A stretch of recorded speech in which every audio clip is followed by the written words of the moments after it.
ধর্ম বলুন বা জাতি বলুন বা ভাষা বলুন, যার যার, কিন্তু উৎসব সবার। সকল বন্ধুদের জানাই মেরি ক্রিসমাস ডে। খুব ভালো কাটান এবং সবাইকে ভালো রাখুন, নিজেও ভালো থাকুন এবং মেরি ক্রিসমাস দিনটি খুব ভালোভাবে পালিত করুন।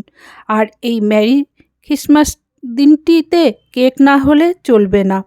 সবাই তো বাজারে কেক কিনে খেতে পারে, কিন্তু বাড়িতে বানানো কয়জন ভালো মতন করতে পারে?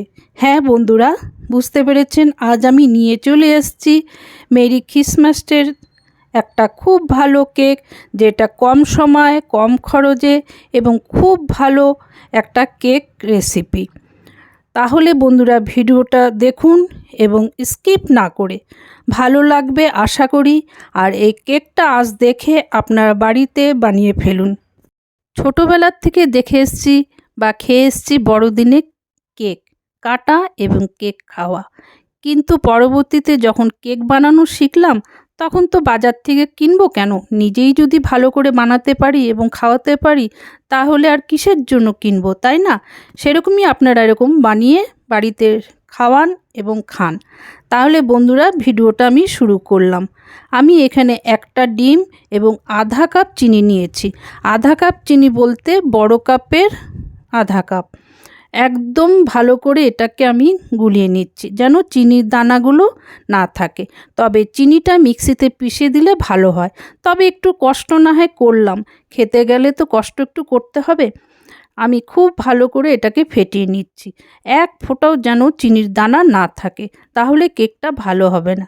আমি এখানে দিয়ে দিলাম সামান্য দুধ, তবে দুধের পরিমাণটা আমি আধা কাপ রেখেছি, সেখান থেকে একটু করে দিয়ে দিচ্ছি। দেখুন আস্তে আস্তে আমার এটা মিশ্রণটা একটু বেড়ে যাচ্ছে, যেহেতু চিনির, দুধ, ডিম সব মিলিয়ে খুব ভালো করে এটাকে ফেটিয়ে নিয়ে তারপর যে সামগ্রী আমি দিব সেটা আপনাদের দেখাচ্ছি। দেখুন আমার ভালো মতো গুলে গেছে। এখন আমি দিয়ে দিলাম 1 কাপ ময়দা। ময়দার বদলে আপনারা আটাও দিতে পারেন, তবে ময়দা দিয়ে আমি কেকটা এবার বানাচ্ছি। আটা দিয়ে আমি কেক বানিয়েছি, পরবর্তীতে আপনাদের মাঝে শেয়ার করব। এখন আমি বাকি দুধটা দিয়ে দিলাম, দিয়ে আবার খুব ভালো করে এটাকে ফেটিয়ে নিচ্ছি। কেক যদি নরম এবং তুলতুলে খেতে চান, এই ফেটানোটাই হলো আসল। খুব ভালো করে এটাকে ফেটিয়ে নিলাম। তার মাঝে আমি একটু কমলা লেবুর রস দেব। এই একটা কমলা লেবু আমি ভালো করে চিপে এবং ছেঁকে রসটা বার করে নিলাম, এটা আমি এর মধ্যে দিয়ে দেব। কমলা লেবুর ফ্লেভারও হবে এবং দেখতেও খুব সুন্দর হবে এবং খেতেও খুব ভালো হবে। আপনারা একটার বদলে দুটোও কমলা লেবু দিতে পারেন, আমি একটাই দিলাম। আর কিছুটা কমলা লেবুর খোসা গ্রেট করে রেখেছি, সেটা দিয়ে দেব, এতে খুব ভালো আরও খেতে হয়। এখন দিয়ে দিলাম 1.5 চামচ বেকিং পাউডার। বেকিং পাউডার না দিলে কেকটা ফুলবে না, এই বেকিং পাউডারই কেককে ফোলানোর সাহায্য করে। এটা দিয়ে আমি আরেকটু দিলাম বেকিং সোডা 1 চিমটি আর খাবার লবণ 1 চিমটি। এটা দিয়ে আবার ভালো করে ফেটিয়ে নিচ্ছি। একদম ভালো করে না ফাটালে দানা দানা থাকবে এবং খেতেও ভালো হবে না। এখন দিয়ে দিলাম 2 চামচ সাদা তেল। সাদা তেলের বদলে আপনারা বাটারও দিতে পারেন 1 চামচ। এটা দিয়ে খুব ভালো করে আমি মিশিয়ে নিলাম। এখন দিয়ে দিলাম কিছুটা ড্রাই ফ্রুট। ড্রাই ফ্রুট বলতে কিছুটা পেস্তা বাদাম আর কিছুটা কাজু বাদাম। এটা দিয়ে আবার ভালো করে ফাটিয়ে নিচ্ছি।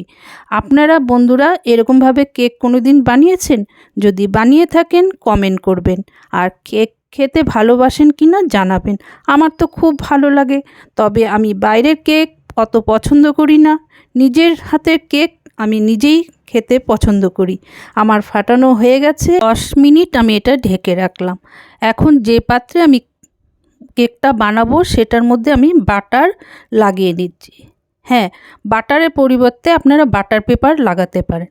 আমাকে কিছু বন্ধু জানিয়েছিল যে আমাদের ঘরে বাটার পেপার থাকে না, কিভাবে আমরা কেকটাকে ঢালবো বা করব। তাদের জন্য আমি এই কেকটা দেখাচ্ছি। এর আগেও আমি বাটার পেপার ছাড়া দেখিয়েছি। এখন আমি ওই পাত্রে এই মিশ্রণটা দেব, তার আগে একটু ভালো করে আবার নাড়িয়ে নিচ্ছি।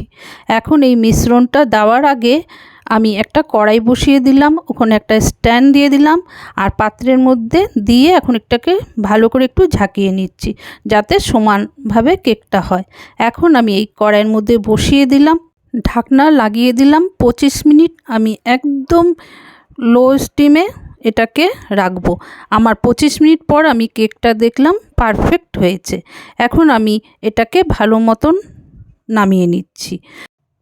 দেখুন পিছনে আমার কোনো চিপকায়নি এবং খুব ভালোভাবে কেকটা আমার হয়ে গেছে। আর পেছনের কালারটা দেখুন এক ফোঁটাও পড়েনি। এখন আমি এর মধ্যে কিছুটা ডেকোরেশন করে নেব। ডেকোরেশন বলতে আমি কিছুটা ড্রাই ফ্রুট দিয়ে নেব। বড়দিনে কেক ক্রিম ছাড়াই হয়, তাই আমি ক্রিম ছাড়াই করলাম। যে সকল বন্ধুরা আমার ভিডিও ইউটিউব চ্যানেল থেকে দেখছেন, আজকের ভিডিও দেখে ভালো লাগলে বা আগামী ভিডিও কিছু রান্নার রেসিপি দেখতে চান, তাহলে আমাকে সাবস্ক্রাইব করে আমার পাশে থাকবেন। হ্যাঁ, তার সাথে বেল বটন অন করে দেবেন, যাতে কোনো নতুন ভিডিও দিব আপনাদের কাছে নোটিফিকেশন চলে যাবে, আপনারা এসে দেখতে এবং শিখতে পারবেন। আর কমেন্ট করতে ভুলবেন না। সবার মাঝে শেয়ার করে দিবেন আজকের এই কেক রেসিপি, সবাই শিখতে পারবে এবং বাড়িতে বানাতে পারবে। যে সকল বন্ধুরা ফেসবুক পেজ থেকে আমার ভিডিওটা দেখছেন, ফলো করতে ভুলবেন না। শেয়ার করে দিবেন সবার মাঝে, সবাই দেখতে পারবে এবং বানাতে পারবে। আর ফেসবুক বলুন, ইউটিউব বলুন, সব বন্ধুরা লাইক কি দিয়েছেন? যদি না দিয়ে থাকেন লাইকটা এখনই দিয়ে নিন। ততদিনে আপনারা ভালো থাকুন, সুস্থ থাকুন। আবার কোনো নতুন রান্না নিয়ে ঠিক সময় আমি চলে আসব।